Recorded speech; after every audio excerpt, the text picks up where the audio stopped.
Hello and welcome to Chopping It Up. I'm your host, Randall Newsom. And I'm your host, Lamarco McClendon. We're here to talk to you about some of the biggest topics surrounding pop culture and entertainment. We're here to give you our perspective. So this segment of our show is called Face of the Franchise. We are talking about, of course, Cam Newton and the Super Bowl.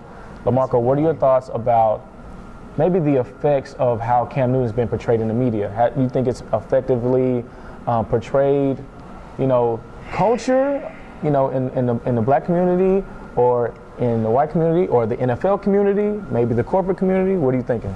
Well, I definitely can first start by saying the way he's been portrayed has been absurd.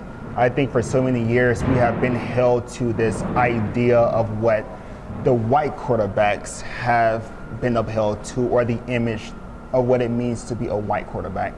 And we really haven't had a lot of black men who are quarterbacks who brought the black culture into the NFL world. Mm-hmm. So now when you see Cam Newton dancing on the football field, doing all of these celebratory dances, it's kind of looked at as, wait, what is he doing? He's childish. He's not an adult. Mm-hmm. And I believe that it's, in a way, it's kind of an attack on black culture, a way of keeping black culture from being the mainstream. And I think that ties back into so many of the things that we're still seeing prevalent in our American society. And it's kind of saying that white culture, the white standard is the way to go, and anything that is apart from that should stay in its place. The face of the franchise, do you feel like it has deeper meaning than just football? I mean, he's played on the biggest stage. He didn't perform well. He reacted. The media, it just seems like they were ready to pounce on whatever he was going to do and magnify that and kind of make him look like a spoiled child, basically. What are your thoughts on that perception being portrayed as, compared to, who Cam Newton really is? All right, well, I think that, first of all, going back to the whole dancing thing for a second, we both have to recognize that we have Aaron Rodgers, who has done a hip thrust for the so discount many double check. Right, for so many years, and there has never been any type of criticism of his actions. One, we can say that, yes, Cam Newton was completely wrong for walking out on reporters during an interview. But then let's go to the whole idea of the governor of Michigan, Rick Snyder, walking out on, well, not walking out, but refusing to answer questions. So if we compare Cam Newton's behavior on the Super Bowl to Rick Snyder's refusal to answer questions pertaining to a major impact that impacted the lives of so many people, causing brain damage and just so many health problems, can we really say that Cam Newton is worse off than Rick Snyder was? Both public figures. Both had, topics with high media coverage. Super Bowl most recently is the most, of course, watched television event. But, when it comes to the media's portrayal of it all, it just seems kind of skewed. It seems as if, Cam Newton walking out on a press conference is worse than the governor of Flint, Michigan, not responding to the important questions. Exactly, and I think that you have seen so much in the media, Cam Newton, but have you really seen in the media anything about Snyder not responding to questions? No. You may see a post on Facebook where a black person has possibly posted a side-by-side picture comparing the difference, but you're not seeing media coverage of that. And so I think it goes back, as I said earlier, as an attack on what it means to be a part of the black culture, in this black man exercising who he is. Because if it had been a white quarterback, I do not believe he would have received the same criticism. Getting off that topic a little bit, but still staying on it, we're talking Beyonce. Super Bowl. Beyonce halftime performance raised a lot of eyebrows. It did. Turned a lot of heads, not just because of the dancing, but because of the political messages that were behind it. The message. 50th anniversary also of the Black Panther. Yeah. I think some people chose to read the message, others chose not to. What message did you get from it? I thought that it was 100% authentic to black people, to black culture. I think that the message that she was trying to get across was that Black culture is important. Black lives matter.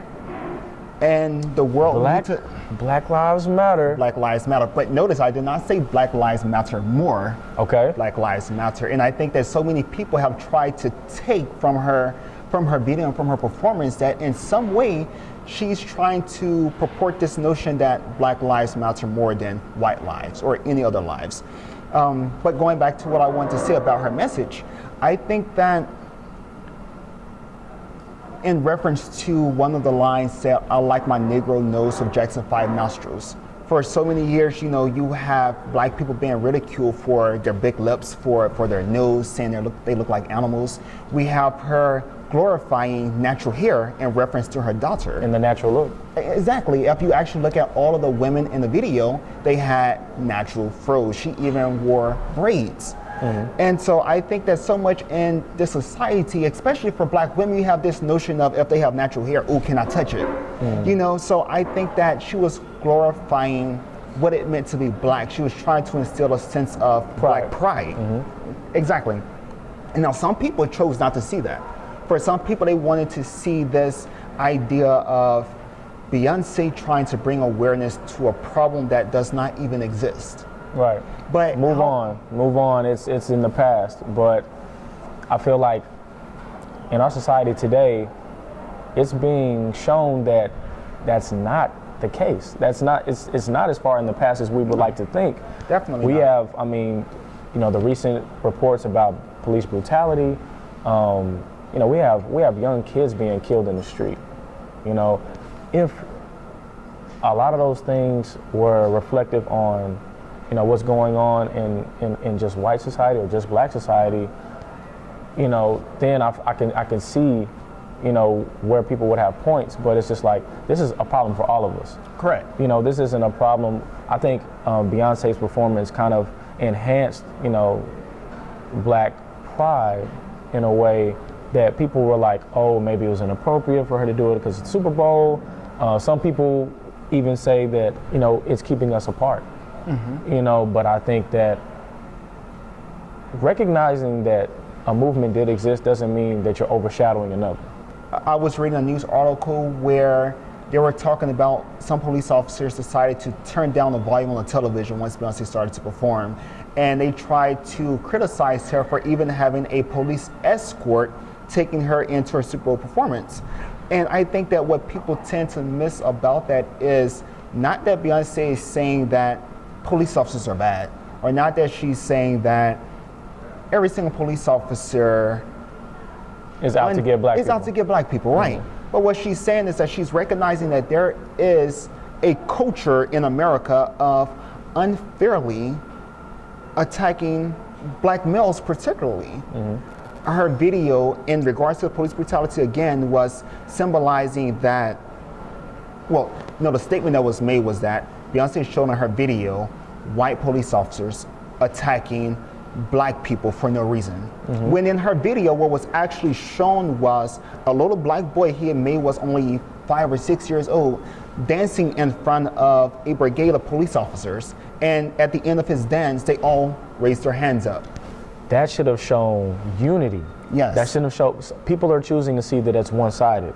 If you look really close, if you look at what she was actually saying, or if you just watch the image and just turn the volume off, you'll see that both sides put their hands up. Right. You won't see one side or the other. That's a symbol of unity. It's supposed to be symbolic of both people getting on the same accord for one mission. That's just like harmony for everyone. I think that people choose to see what it is they want to see. Sure. And I think that people tend to miss a message of her talking about some economic aspects of speaking on one of the lines said, I just might be a Black Bill Gates in the making. Mm-hmm. I think that that was such a powerful statement because for so many Black people, even though we're taught that, yeah, we can be anything we want to be when we grow up, how many actually believe that they can actually achieve that level of success? She didn't say, I want to be the next Black Oprah. Yeah, because Oprah's already Black. Exactly, she went above. And I think that's something people need to recognize. And towards the end, I think that a message that was painted very clearly in her lines of saying, you know you're that blank when you cause all this conversation, always stay gracious, best revenge is your paper. She was acknowledging the fact that you don't always have to speak out on everything that is said against you. And in that statement, that's a non-violent statement. Yes. You know what I mean? It's not, people say that, oh, she promotes the Black Panthers were violent. That's a whole nother era of where we were in America. Let it go. Right. When all actuality, she's just honoring the past, but still acknowledging what's going on in the present. And then, you know what, to even just play devil's advocate for a second, if the message of her video really was to say, hey, let's go to Black Panther way, there has been so much going on here where Black Americans have just laid silent, haven't said anything, haven't done anything, and when they have done things, it has been protests. It has been a Black Lives Matter movement, and which really doesn't seem to have had any real impact. So, is there a need for people to take on that Black Panther mentality? Gosh, that's tough, because the perception already in the media, you know, and we're a part of the media, but the perspective in the media just seems to be slanted, because it's showing the violence, it's showing the uproar in a negative way, but you're not highlighting the peaceful protests. You're not highlighting the actual issues that have sparked Black Lives Matter. Like, we're not talking about what's really going on in our culture and our society, because usually pop culture is kind of the lighthearted way to get the point across. You know, so everybody can see that, oh wow, we have a real problem on our hands. We have, you know, like I said earlier, kids getting killed in the street. You know, I mean, Tamir Rice, a BB gun. 12 years old. 12-year-old kid gets killed. I mean, shot multiple times. I think that conditioning is so powerful in America. For so many decades, centuries even. The Black people have been conditioned to, in some regards, to think that they are inferior, and those things still manifest in so many ways. And you even have to look at the white condition in America, where so many white children have also been conditioned for so many years to think that Black people are inferior, that they are the dominant race. And if you just think back to the 1950s were only, so many years ago? My grandparents were born during that time. So you have Black grandparents and parents who still have that type of reality going on in their mind. And so when they see the world today, they're still raising their children in line to what they experienced. And then you still have some white people from back in those days who still have those type of mentalities. And when you look at all of those things that are going on right now, it's not hard to believe that there are notions of inferiority. There's still oppression going on. There is still so many factors that people say, let's get over it, it's over. Like, if you stop talking about racism, it'll go away. But it won't, because so many things are so ingrained into our society, into our psyche, that we practice on both sides. Exactly, on both sides. And we practice those things every single day without even recognizing it. Tomi Lahren released a video. She did. She is a reporter, a commentator, host type person, and very opinionated about topics like these. She chimed in on Beyonce. We're gonna let you guys check it out. Let me know what you guys think. We're gonna chime in about it here in a second. And now, even the Super Bowl halftime show has become a way to politicize and advance the notion that Black lives matter more. This isn't about equality. This is about ramrodding an aggressive agenda down our throats and using fame and entertainment value to do so. Beyonce, really? What is the political message here? What is it they are trying to convey here? A salute to what? A group that used violence and intimidation to advance not racial equality, but an overthrow of white domination? Your husband was a drug dealer. For 14 years, he sold crack cocaine. Talk about protecting Black neighborhoods. Start at home. Those are my... What do you think about what you just...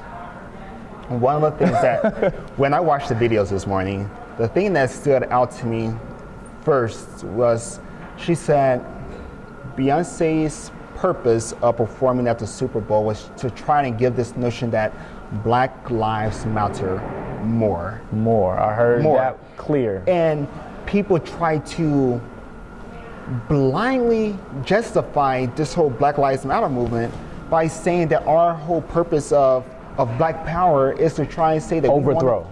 we want to overthrow. And I think that one thing we should say is that Black Power is not the same as white supremacy. Black Power is not saying, hey, let's go take over. Now, of course, some people might have that mindset to say, hey, we need to take back what's ours.